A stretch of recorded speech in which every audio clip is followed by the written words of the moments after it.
complete opposite. Put your kids in union. So have you been following this NRL concussion thing that's just come up? They're keeping it pretty hush-hush, I've noticed. I did see an article, but refused to open it. What's his name? McMannus. McMannus from the Knights. Scottish? Well, no, probably Scottish heritage, but he used to play wing for the Knights, I think. That's the one. And he's suing them for damages because he's got concussion symptoms. Like, I think it's something. Suing the doctors? No, he's suing the club for damages. This happened in the NFL in America. They had it was last year. They had a $1 billion settlement, class action lawsuit. There was a whole lot of ex-players who alleged that the NFL didn't take enough care of their brains and forced them to play with concussions and things. And the NFL has set aside $1 billion so far. Really?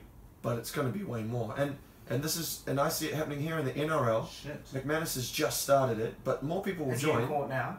Yeah, he's taken them to court. So more people will join. There'll be more people come out of the woodwork because there's a thing called Concussion. CTE. It's concussion, trauma. I can't remember the last name. Encephalopathy. I can't remember. But it's when you get early onset Alzheimer's. So your brain you get concussed, which means your brain is just smashed around in your skull. How can they remember that?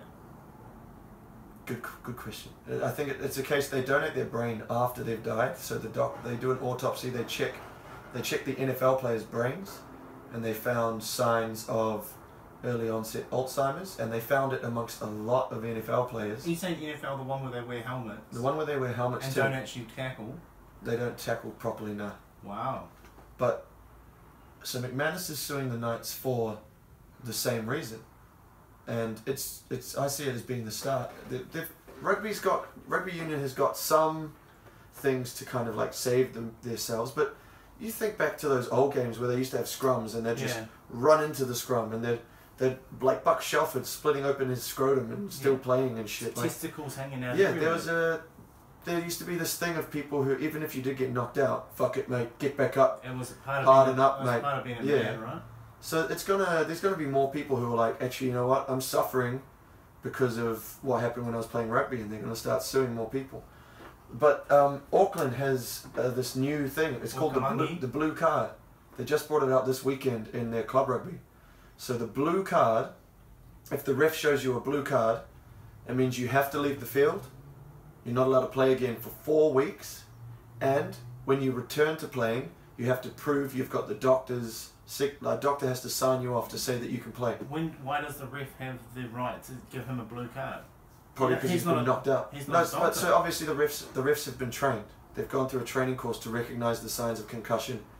Obviously, if someone's lying on the ground unconscious, they've been concussed. If the ref hates someone and he's like, "Oh, this guy's," could he? You know what? Potentially, but he's got a red card for that. Okay.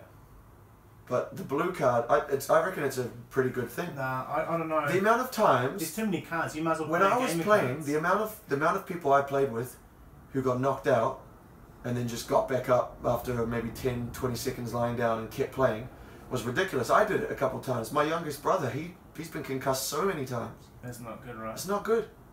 But and this blue card thing is probably going to start. It's a good start. It is. But I think a lot of the damage has already been done, and we're going to see a lot of these lawsuits. I feel like the courts are just going to be packed with ex-rugby players.